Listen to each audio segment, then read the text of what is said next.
A very good afternoon to all the students of class 10. Today I'm going to take up the poem The Tale of Custard the Dragon. Well, before that, a little brief introduction to the poet Ogden Nash. Ogden Nash was an American poet and he was well known for his light verses, of which he wrote more than 500. And he was known as the country's best poet for writing humorous poems.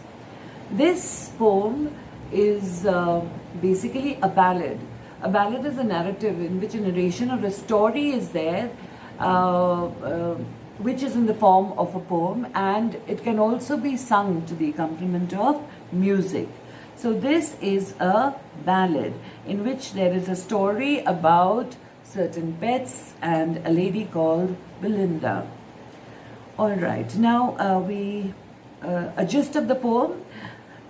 This poem has been written with the intention of highlighting the kind of people who make a loud noise about, their abilities and all that, or their potential. But when the right time comes to exhibit that potential, then they just fizzle out, They are not so good as they proclaim to be. So, and on the other hand, there are also people who are very unassuming, very humble. They don't make a noise about their qualities or their talents or whatever goodness they have in them. They're very unassuming and they just lie low. So, but when the time comes for them to take action or to rise to the occasion, they do it very well. So this is what the poem is all about, and in today's world, you find all kinds of people, the ones who actually talk too much and they just talk in a hollow manner, but they're good for nothing. And there are others who are very capable, very good, but they don't brag about their talents, they don't brag about their goodness, they don't boast about all the abilities and talents that they have. So I will read out the poem line by line and explain it side by side. Belinda lived in a little white house with a little black kitten and a little grey mouse, and a little yellow dog and a little red wagon, and a Relio and Trulio little pet dragon. So these first four lines, we can take this as stanza 1. So it talks about a lady whose name is Belinda, and she lived in a little white house, and she had a kitten as a pet, she had a mouse as a pet, she had a dog as a pet, and she also had a very unusual pet, and that was a dragon.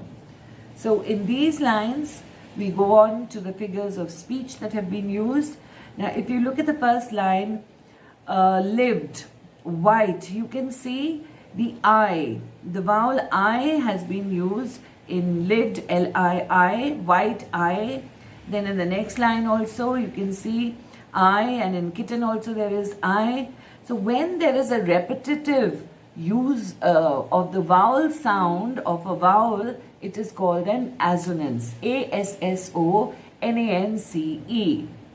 And contrary to that, or opposite to that, if there is a frequent use of a consonant, then the consonant sound becomes a consonance, C-O-N-S-O-N-A-N-C-E. For example, the word L, lived, then little.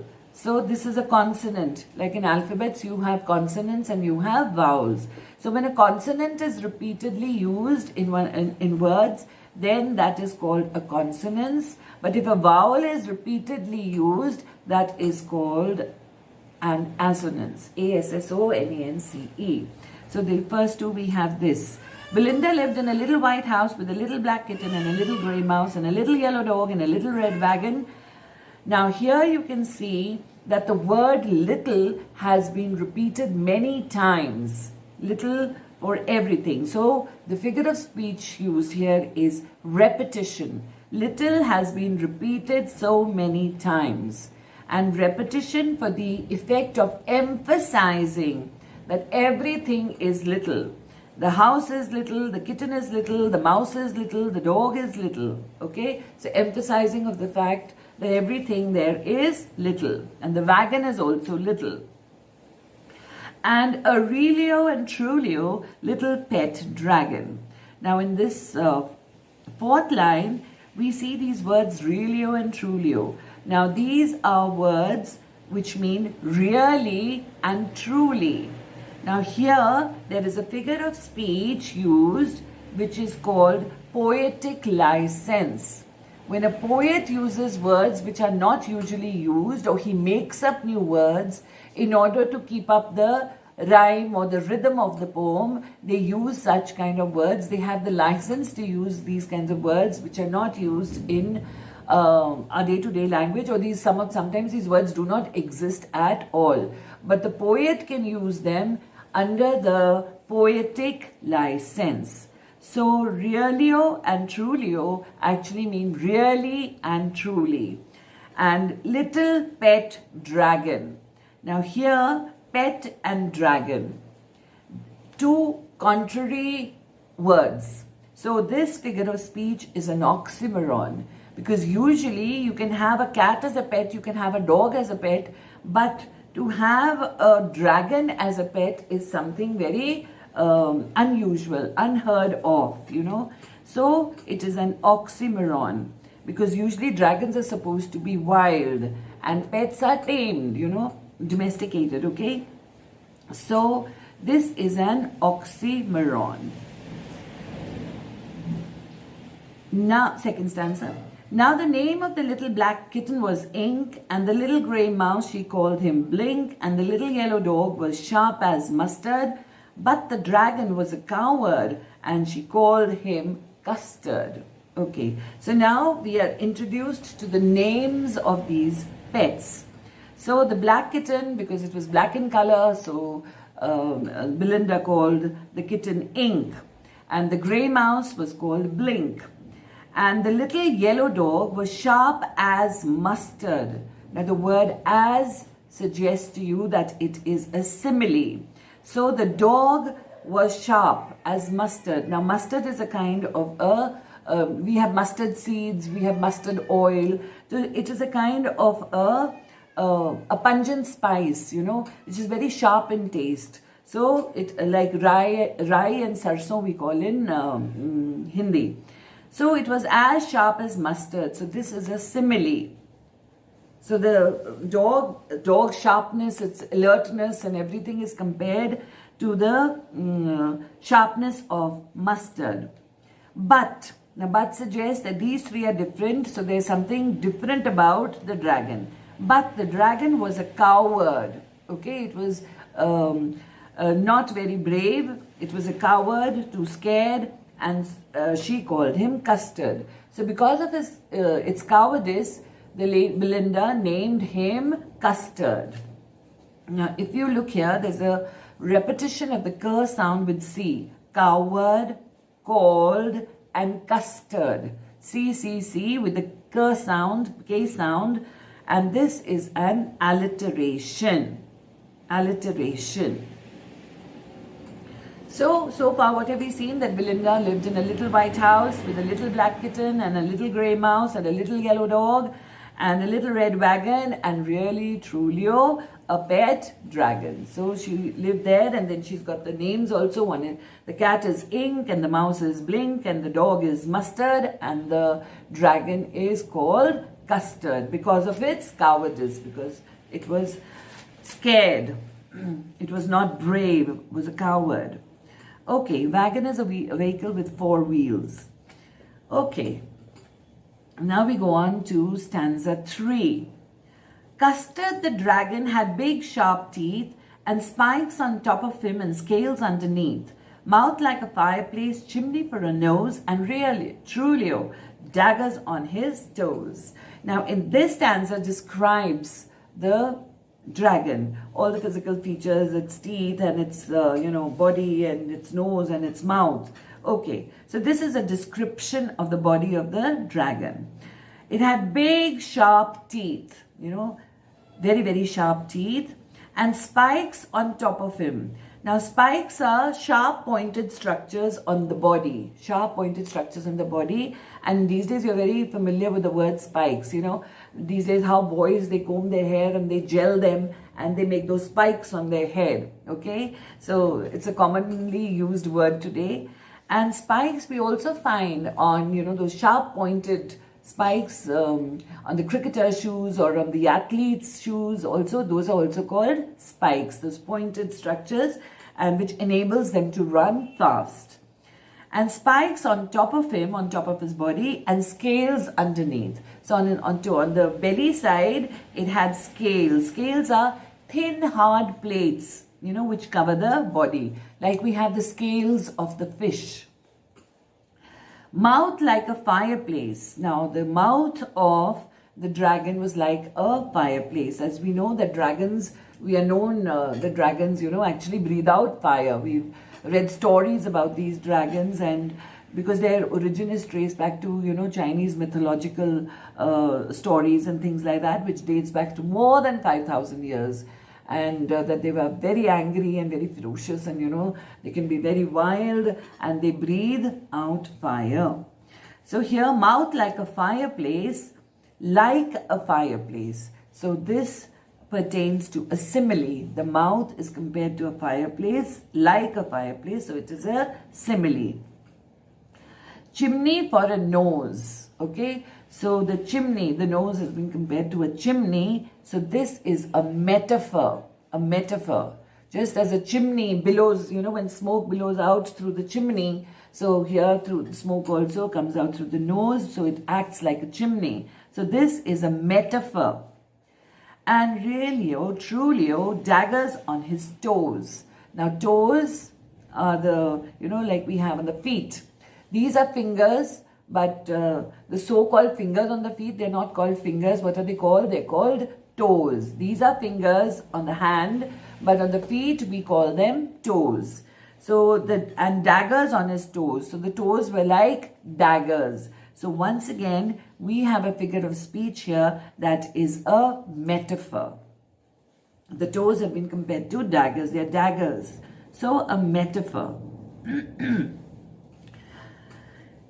Next, so this stanza covered the physical description of the dragon. Next stanza, stanza 4. Belinda was as brave as a barrel full of bears. And Ink and Blink chased lions down the stairs. Mustard was as brave as a tiger in a rage, but Custard cried for a nice, safe cage. So all the other qualities all the qualities that have been mentioned here, they should have actually been in the dragon. But unfortunately, the last line tells us that Custard is a coward, because what does he call for? He only wants a nice, safe cage. He wants to live in a protected area. And unlike all the features he had, that means it should have been really strong and violent and ferocious, and, you know, nobody could come near it. But it did not have any such kind of a desire. It only desired for a nice, safe cage. Now, Belinda was as brave. As, the word as and like tell us that it is a simile. So, Belinda has been compared to bears. She was as brave as a barrel full of bears. Barrel is a cylindrical container made out of wood usually, and to store liquids, you know, a barrel of wine and things like that. So, to store liquids. So, a barrel full of bears, you know. She was as brave as many bears put together. She, in a single way, was as brave as many bears together. And Ink and Blink were brave enough to chase lions down the stairs.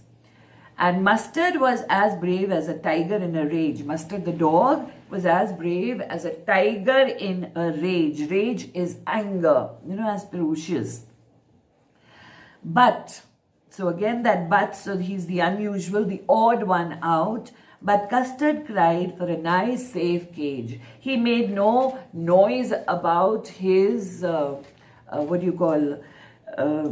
qualities of his bravery, okay? He made no noise about it, that he was very brave and he could do this and he could do that. So he just kept a low profile. And he just wanted to be in a nice, safe cage, away from all these other pets who proclaimed themselves to be very, very brave. Okay. So we can see over here the custard, the dragon had sharp teeth, it had spikes on its head and scales on his chest or the belly portion. His mouth was like a fireplace and the nose looked like a chimney which was breathing out smoke, and there were real daggers on his toes. And Belinda was as brave as a barrel full of bears, and Ink and Blink would boast that they could chase lions down the stairs. So the humor is highlighted over here. Imagine a mouse, chasing lions down the stairs, or the cat chasing lions down the stairs, It's humorous, that is why it's a humorous ballad. Mustard would say that he was as brave as an angry tiger. But Custard never made any tall claims. He made no tall claims. He did not boast anything about his abilities. He would simply ask his mistress to give him a nice, safe cage. Okay, we come on to stanza 5. Belinda tickled him. She tickled him unmerciful. Ink, Blink and Mustard, they rudely called him Percival. They all sat laughing in the little red wagon at the Relio, Trulio, cowardly dragon. Now Belinda tickled him, and she tickled him unmerciful. Unmerciful, she tickled him in a very cruel way, and she was not gentle with the dragon. Ink, Blink and Mustard. Ink and Blink, Ink the cat and the mouse and the dog. They all got together and they rudely called him Percival. Rudely, mockingly made fun of him, because he always wanted a nice safe cage, so they labeled him to be a coward. So then they rudely called him Percival in an ironic manner. Now Percival was a great and holy knight in the court of King Arthur of Camelot. Okay, so this is a reference to a person. So that is why this figure of speech is an allusion. For the dragon, he has been compared to Percival. Okay, it is a reference from the stories about King Arthur of Camelot. Okay, and he was a great renowned knight known for his fighting prowess. So this dragon is a contrast. So rudely they called him Percival. They wanted to make fun of him. Mockingly, jeeringly, contemptuously, they called him Percival to make fun of him. They all sat laughing in the little red wagon. All of them got together, ganged up together against him, and they all laughed at him, made fun of him at the Relio, Trulio, cowardly dragon. Belinda giggled till she shook the house. And Blink said, "Weak," which is giggling for a mouse. Ink and Mustard rudely asked his age when Custard cried for a nice, safe cage. Now Belinda giggled. She laughed. She was at this dragon, and all of them gagged up, as I told you. And when she laughed and she giggled, she turned hysterical. When you just can't control your laughter, you turn hysterical. And when she turned hysterical, it seemed as if she shook the whole house. Now she shook the house is a figure of speech that is a metaphor. Because nobody can really shake the house. You shake yourself. A person who is laughing is moving, shaking. But you can't shake the house. So it is a metaphor. And Blink said, "Weak." Now this sound, weak, is the sound of the mouse giggling or laughing. Now this word W-E-E-C-K, weak, that's laughter. The sound for the laughter used for the mouse is again a figure of speech. When any sounds are denoted in a poem, there is a figure of speech used for it, which is called onomatopoeia. And the spelling is O-N-O-M-A-T-A-P-O-E-I-A.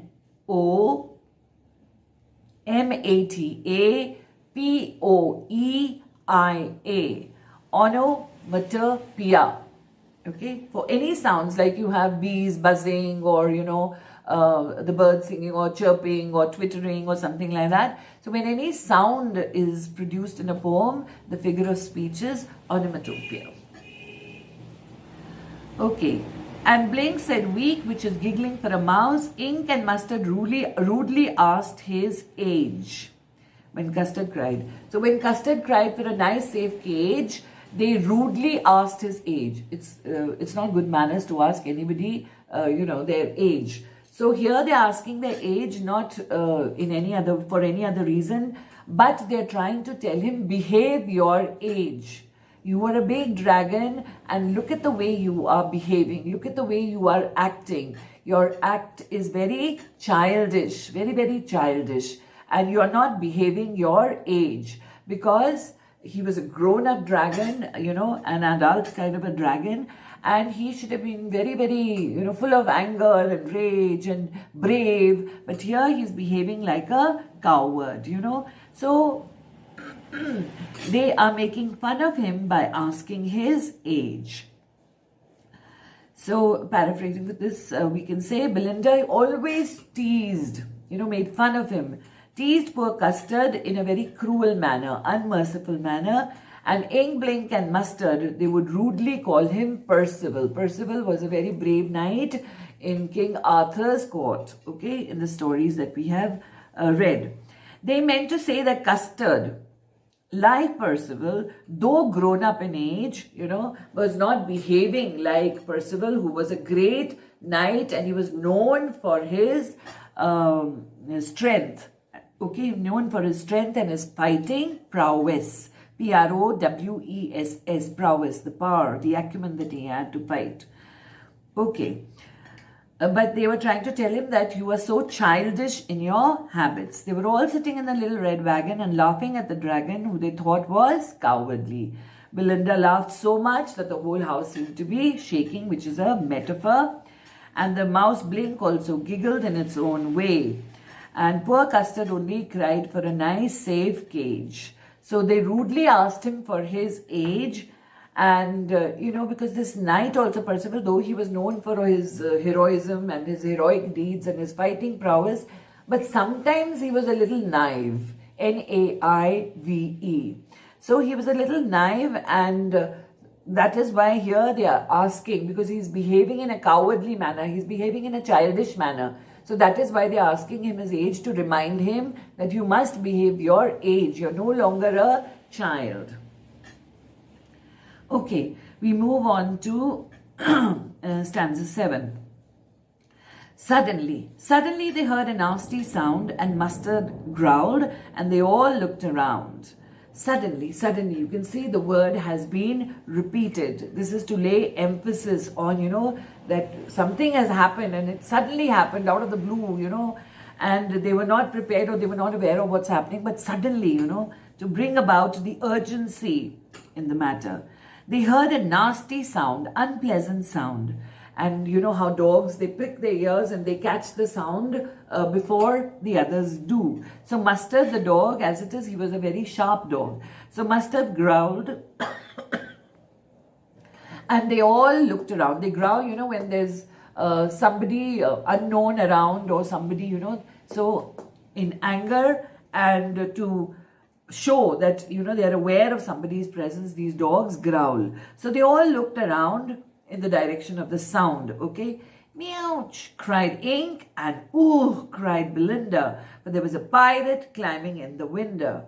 Now again, as I told you, onomatopoeia here over here, growled, the dog growling, and Ink, the cat, is mewing. So that sound, meouch, cried Ink, and ooh, cried Belinda. So the sounds growled and meouch, it is onomatopoeia. The sound, the figure of speech. There was a pirate. Pirate, usually we call pirates as sea robbers. So we can say a robber or a dacoit here, climbing in the window. Now you look at this word window. Now it should have been window, isn't it? But again over here, the poet has used his discretion and he has used his poetic license, which allows him to change the spelling of the word. So, just to rhyme with the word Belinda, he has used the word window, which means window. So, the pirate was climbing in through the window, Suddenly, suddenly is repetition. Then we have onomatopoeia, and then we have the poetic license for window. Stanza 8.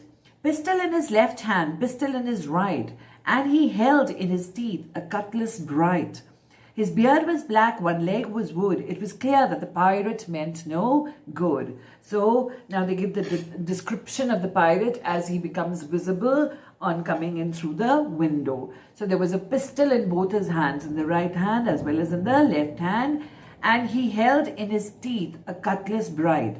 Cutlass is a short sword, and it has a slightly curved blade. That is called a cutlass. And he held in his teeth a cutlass bright. In this line, look at the words he held. H has been used, H in he and H in held. So that is an alliteration with the H sound. Alliteration. Okay. Next line, his beard was black, one leg was wood. So he was a bearded pirate and his beard was black. So you can see the use of B and B, B in beard and B in black. So again we have an alliteration. One leg was wood, so he had a wooden leg. Probably he lost the leg in some fight or some brawl or some battle. You know how these pirates work at sea. So he must have lost it in some kind of incident. It was clear that the pirate meant no good. It was so, terrible to, the outward appearance of the pirate was so terrible, and the way it had come, loaded, there were pistols in both hands, there was cutlass held between his teeth. So very scary picture, and it was understood that he had come there to do a lot of harm. He had not come there with any good intention, but he definitely had entered the house secretly through the window, and he meant a lot of harm, that he was going to do or harm all the people sitting there. Okay. So Belinda, Ink, Blink and Mustard, they suddenly heard an unpleasant sound, and on hearing it, Mustard growled and looked around. And Ink and Belinda also cried out loud because they had seen this pirate climbing in through the window. And anybody coming in through the window at one go, you know that he's coming in illegally, secretly, and with no good intentions. He had a pistol left hand, another in his right hand, and he was holding a little sword in his teeth, and his beard was black and his leg was made of wood. It was clear that the pirate did not mean to do anything good, but he had come inside with wrong intentions, malified intentions. Okay. We go on to stanza number 9. Belinda paled and she cried, "Help, help!" But Mustard fled with a terrified yelp. Ink trickled down to the bottom of his household, and little Mouse Blink strategically mouseholed. Now, the sight of the pirate terrified Belinda, and she turned pale, pale in fear. And she lost all color and luster, and she was, gripped by fear. So she became pale, and she cried. At once, that was a reflex action to cry out for help. Now, help, help, that is a repetition, to lay emphasis on the cry for help. Now, what happened? She cried for help, and though she had the dog, and she had the cat, and she had the mouse all around her, but what did they do? But instead of coming to her help, that is why the word but over here suggests, she cried for help, but nobody came to her help. But instead, Mustard fled, ran away with a terrified yelp. Now, if you look at this word very carefully, terrified yelp. Now, the yelp is not terrified. Who is terrified? The dog is terrified. So, the fear from the dog, the poet has transferred it to the yelp, to his loud cry. So, terrified yelp. So, when something is transferred from the actual person to something else, it is called transferred epithet. Transferred, transferred epithet, epithet. So, Mustard was not terrified. The yelp was terrified. It was a terrified yelp. So, it is transferred epithet. But actually trying to say that the dog was terrified. Ink trickled down to the bottom of the household. Slowly, trickling, not very fast, but slowly. So slowly what happened? The cat also immediately moved away from there and slowly found her way down to the bottom of the household. She moved away from there. Ink trickled down. Now this is a metaphor. Ink trickled down to the bottom. She's not some liquid that is trickling down, but it means a slow movement, slowly. She don't want to be noticed, maybe that that it's going down. So trickled down. So it's a metaphor. Ink trickled down to the bottom of the household, and little mouse blinked strategically mousehold. Strategically means actually with a purpose. The mouse also moved away from there with a specific purpose. And what was the purpose? To hide itself.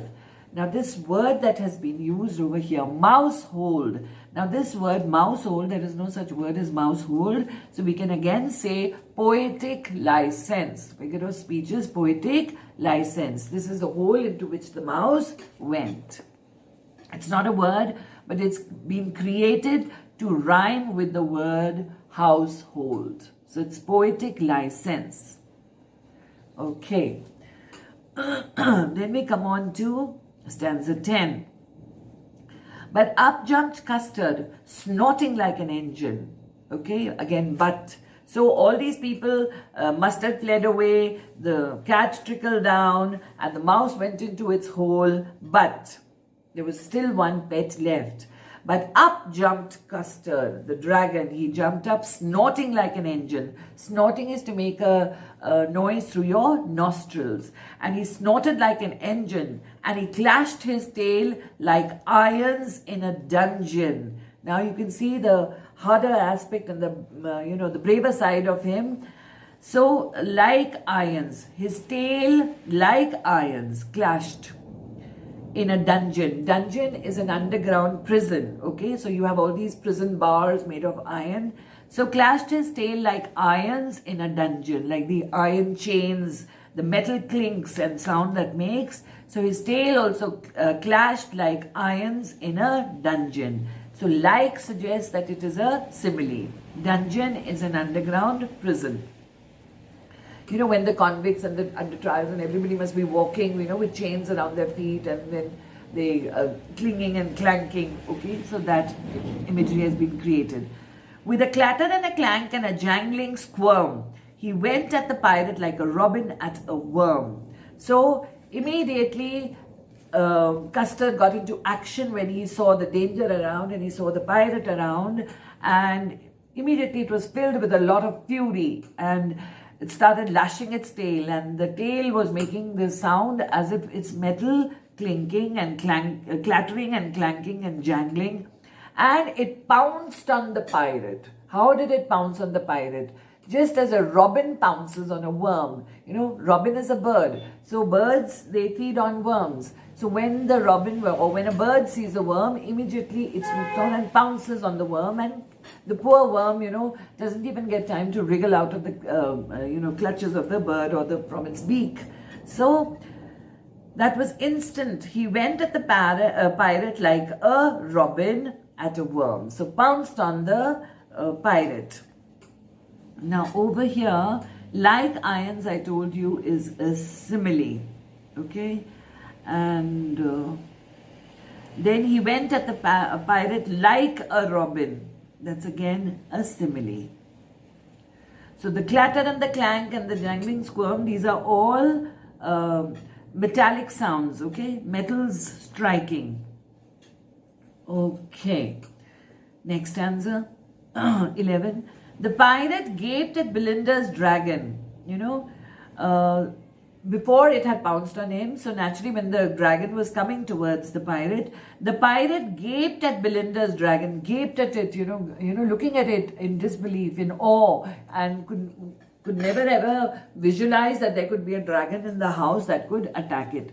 So the pirate gaped at Belinda's dragon and gulped some grog from his pocket flagon. Okay, gulped is to drink, and some grog. Grog is a kind of a wine, and usually sailors at sea, patronize this.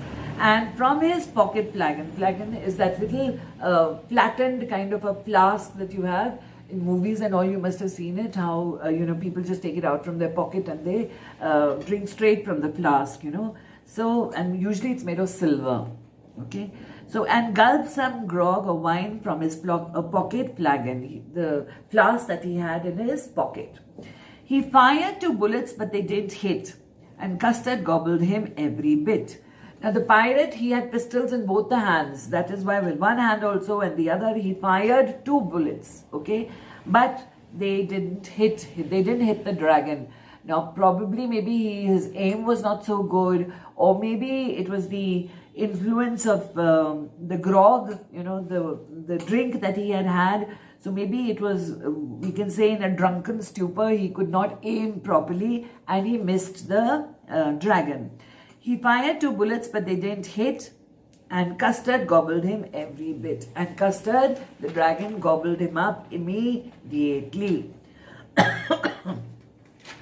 Gobbled is to eat very quickly, when you're gobbling your food, when you're in a hurry to go somewhere or to catch the bus in the morning, how you put your breakfast, you literally thrust it in quickly. You don't have time to chew properly and sit and eat patiently. So gobbled him up, devoured him in one go, okay? So over here,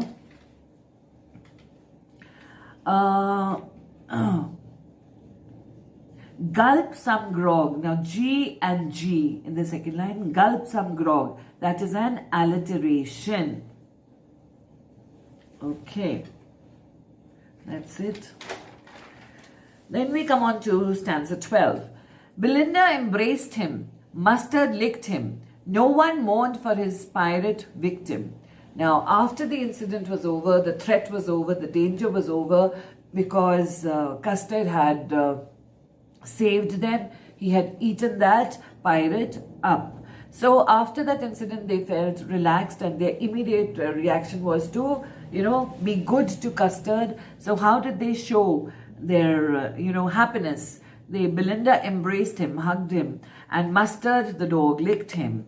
And no one mourned for his pirate victim. Nobody mourned, nobody was grieving, nobody was sorry at the death of that pirate whom the dragon had gobbled up.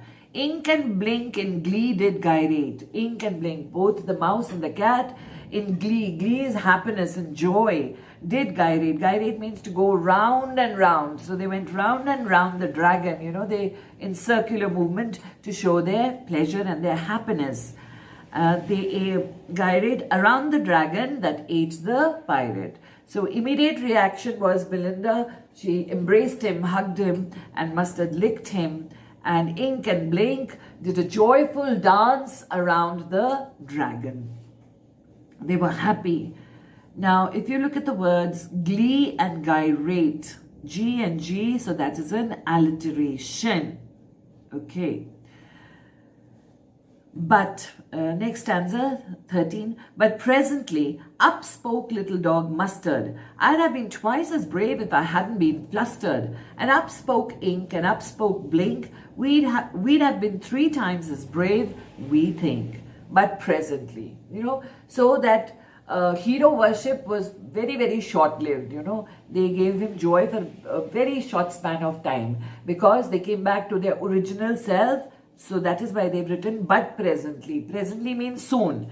Soon, this dog Mustard said he could not digest the fact that, he had not been able to do anything. So he spoke little dog Mustard, and he said that I would have been twice as brave if I hadn't been flustered, if I hadn't got nervous, if I hadn't been confused, So he says I would have been twice as brave. And up spoke Ink and up spoke Blink. So they also added their 2 bits, both the cat and the mouse. We'd have been 3 times as brave, we think. So they are also adding that one says I would have been twice as brave, and the cat and the mouse say that they would have been thrice as brave, So they come back to their normal self, and they do not want to accept the fact that they had not been able to do anything. So they blame. So what is the blame game? That, it was only that we got a little confused, we got a little nervous that made us run away from here. Otherwise, the dog would have been twice as brave, and the cat and the mouse would have been thrice as brave as Custard.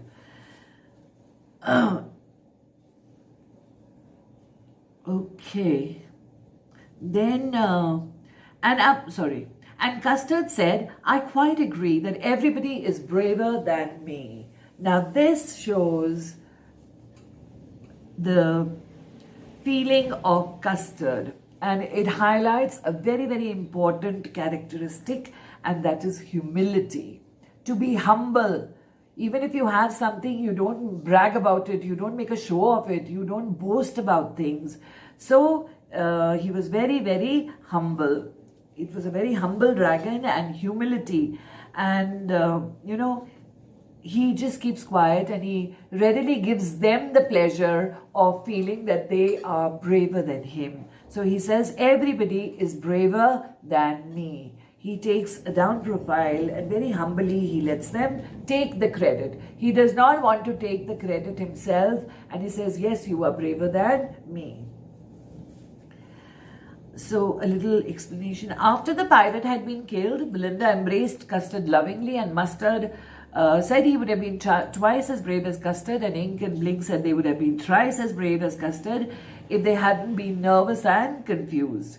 So on hearing their version, Ink, Blink and Mustard brag about their bravery, Custard, he just kept his calm. He was silent and very calm, and he simply said in all humility that he quite agreed with them, and that everybody was braver than him. So a great trait, to be humble. Okay, stanza 14. Belinda still lives in a little white house with a little black kitten and a little grey mouse and a little yellow dog and a little red wagon and her really or truly a little pet dragon. Now this stanza is a repetition of the first stanza. Repetition of the first stanza. But the only difference is the story began, because in the past tense, the narration began that Belinda lived in a little white house. Okay, so here in this stanza it says Belinda still lives. So this is in the present tense, and the first stanza was in the past tense. As a story is always narrated in the past tense. So here they're trying to say that Belinda still lives. I mean, there is no change. So after the incident, what had happened, for a very short while they gave credit to the dragon, and they, pampered him, and they loved him and embraced him and felt good about his act.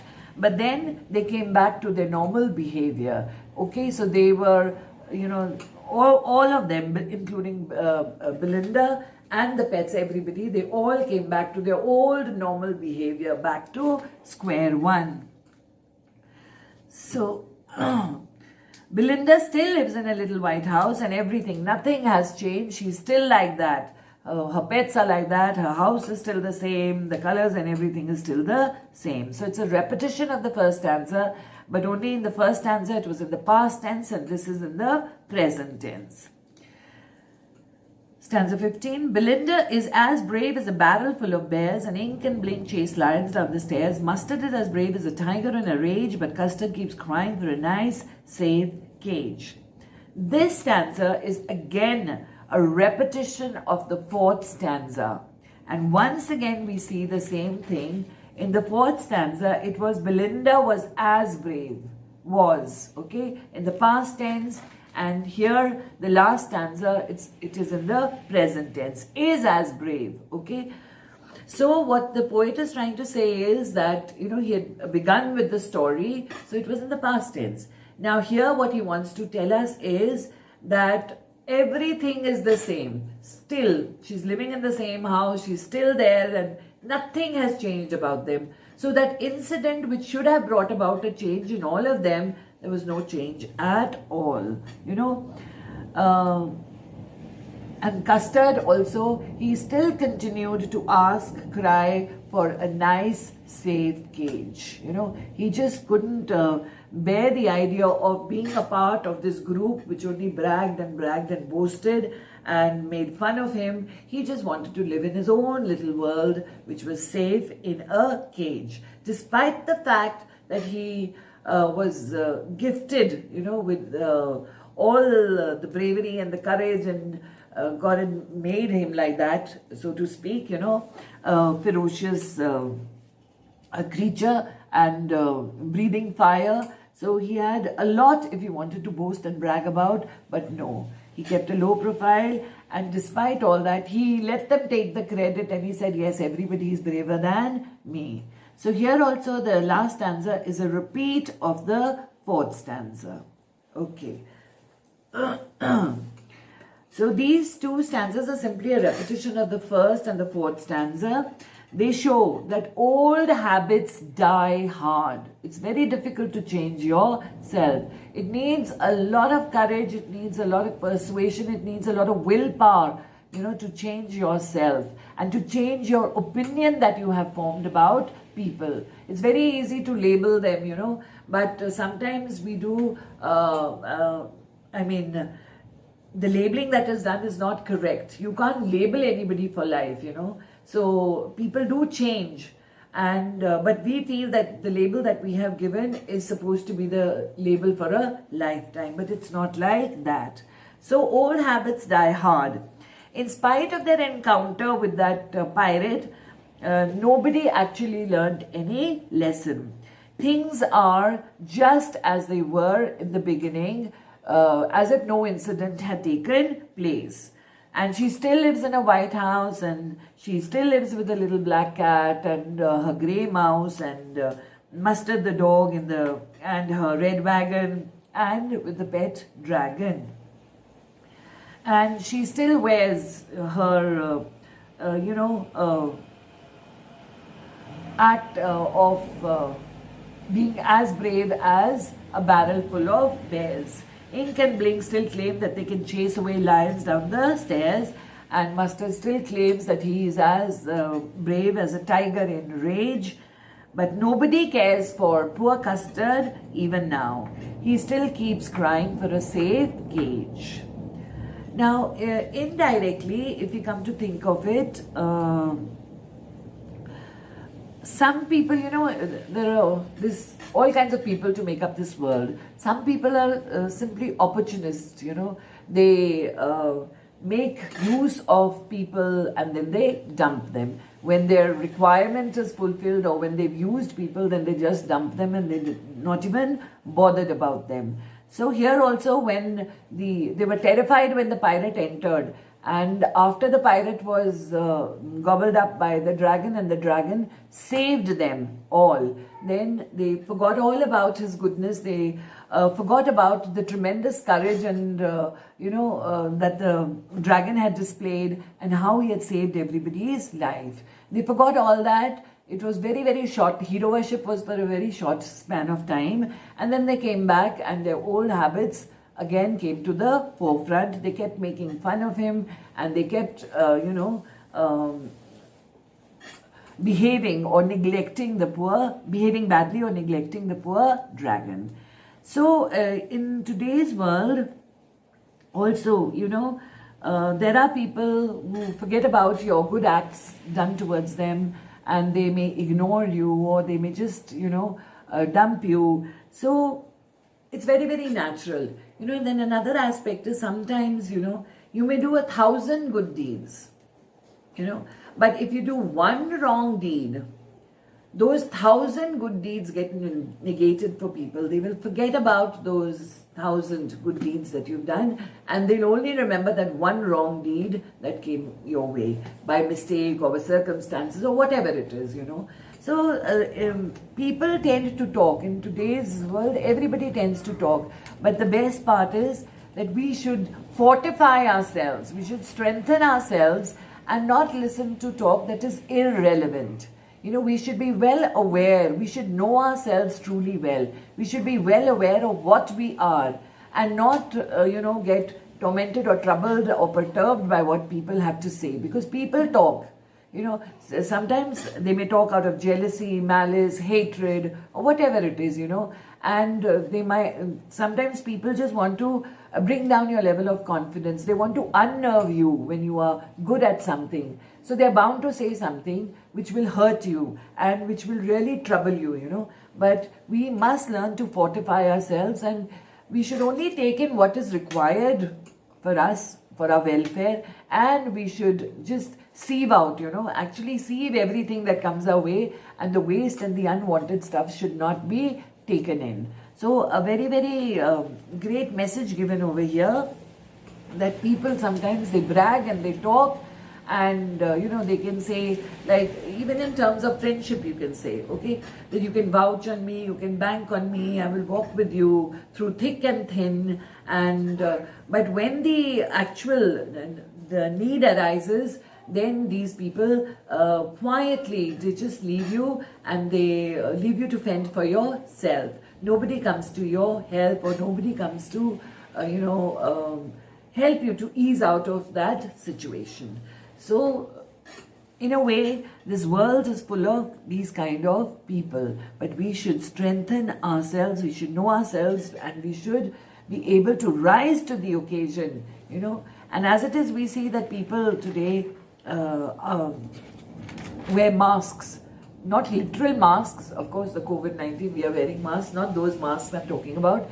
This is about, behavior being deceptive, you can't judge them on the face value, that what kind of people they are.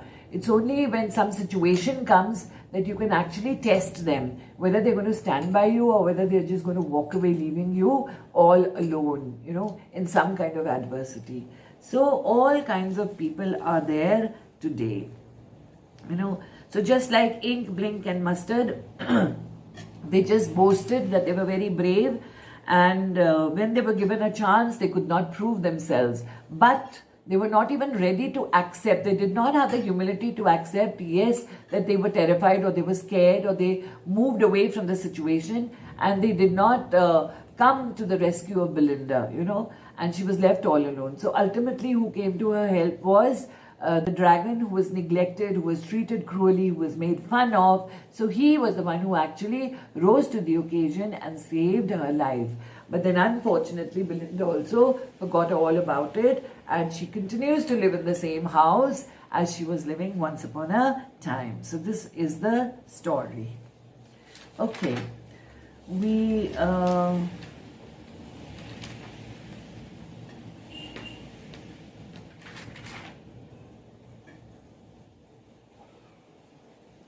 okay, we come on to the question answers. Some of them are quite simple. Who are the characters in this poem? List them with their pet names. Characters in the poem are Black Kitten, who's named Ink, a grey mouse named Blink, a sharp dog called Mustard, a little dragon named Custard, and their owner's name was Belinda. Why did Custard cry for a nice safe cage? Why is the dragon called Cowardly Dragon? Custard's mistress, Belinda, always teased him in a very unpleasant manner, unmerciful manner. And the other pets in the house also laughed at him and made fun of him. And they also rudely or mockingly or jeeringly, they called him Percival, who was a character, an illusion that the poet has taken, King Arthur's stories. And Custard could not actually gel with them. His line of thought was totally different. So Custard always wanted to live alone, and he cried for a nice safe cage. But because of this demand of, having a cage, safe cage to himself, all these other pets, they called him Cowardly Dragon, that he was a coward, he was scared, he wanted to be safe in a cage, and, he couldn't actually rise to the occasion, or he couldn't show bravery. So, and they said that he would be, this was like behaving in a childish manner. Okay. Belinda tickled him, she tickled him unmerciful. Why? Belinda teased Custard by tickling him unmercifully because poor Custard, he was very gentle-hearted, soft, and this tickling actually disturbed him, or, he did not like it maybe, and for this Belinda considered him to be a coward. And since Custard was a dragon, Belinda expected him to be brave. But when she saw that he's not showing any signs of being brave, so she used to tickle him unmercifully and used to actually try to, be harsh on him in anger. Okay. The rhyme scheme used in the poem is of course A A B B C C. Okay. Now we have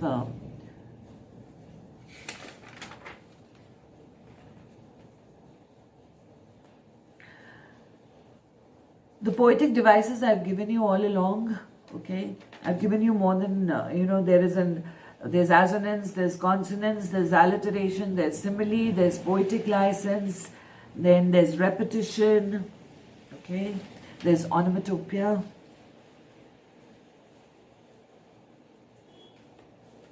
Okay, next is the images used in the poem suggest to us what the poet means to say. Some of these images are: mouth is like a fireplace, that's a simile.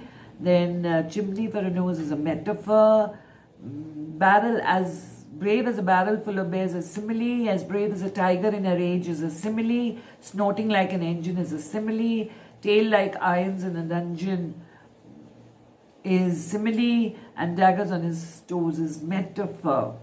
Okay. Do you think this is a light-hearted poem? Give reasons, or is it a serious one? Give reasons to support your answer. Now, this poem is a light-hearted poem, but the message that it conveys is very, very strong and serious. It tells us that the people who are unassuming, they make no tall claims or proud professions, about their worth. But when the occasion demands it, when it is required, they rise to the occasion and they live up to the expectation of many. In the poem, the poet tries to ridicule, make fun of those people who put up faces of being very brave and courageous, but in times of crisis, they prove to be big cowards. Just as, they said that we can chase away a lion down the stairs and he's like a lion in rage and all that. So they just made tall claims, but when the situation actually wanted them to prove their worth, they just moved away from there and the whole thing just fizzled out. This poem is called Ballad Form, tells a story. Have you come across any such modern song or lyric that tells a story? If you know one, okay. There are just two or three which I remember, my favorite ones. And one was the Rime of the Ancient Mariner by Samuel Taylor Coleridge, in which, this mariner shoots an albatross and, there's a biblical allusion to it, and how the killing of the albatross brings bad luck, and, they are stuck in a storm and various things, and in the end, there's repentance, there's penance and all that. Okay.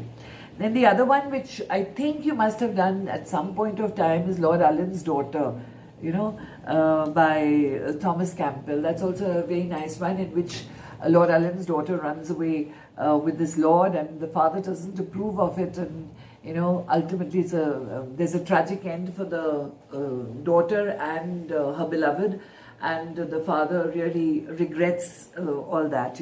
Lord Allen's Daughter. Then another favorite one of mine is The Highwayman by Alfred Noyes, and it's a romantic ballad in which how the highwayman fell in love with the Bess, the daughter of the innkeeper, and how at night she used to leave her tresses open and he used to come. But unfortunately, Tim the ostler, the one who used to look after the horse in the stable, he overheard their conversation and he tells the soldiers and they come and kill him, So it's a beautiful romantic ballad, The Highwayman. If you ever get a chance to read all these, you must read them, Okay. So that's it. How did the pirate look? The pirate really looked it looked terrible, and he had two pistols, one in each hand. Then he had, between his teeth, he held a cutlass, and he had a black beard, and he had a wooden leg, and it was clear from his looks that he had really come there to harm them all. Okay, how was the pirate killed? On seeing the pirate, all the other pets of Belinda ran away in fear and nervousness. It was only Custard the dragon who had the courage to fight the pirate.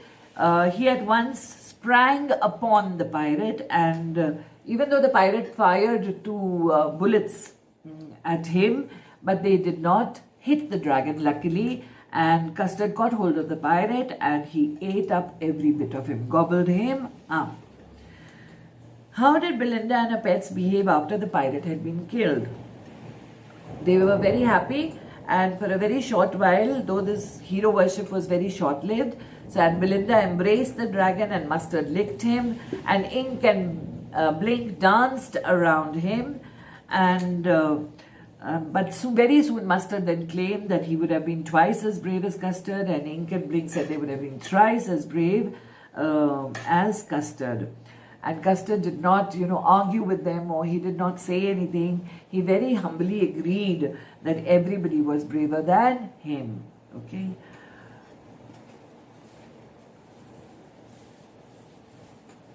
What kind of a poem is The Tale of the Custard the Dragon? Briefly summarize. Okay, the poem is a ballad that I had told you. And Belinda, the mistress, she had all these pets, which was a black cat, then a grey mouse, and Mustard the dog, and Custard the dragon. And because he was a coward, she gave him also that kind of a name, Custard, okay? And neglected him, and they all made fun of him, and she only cared about the other three.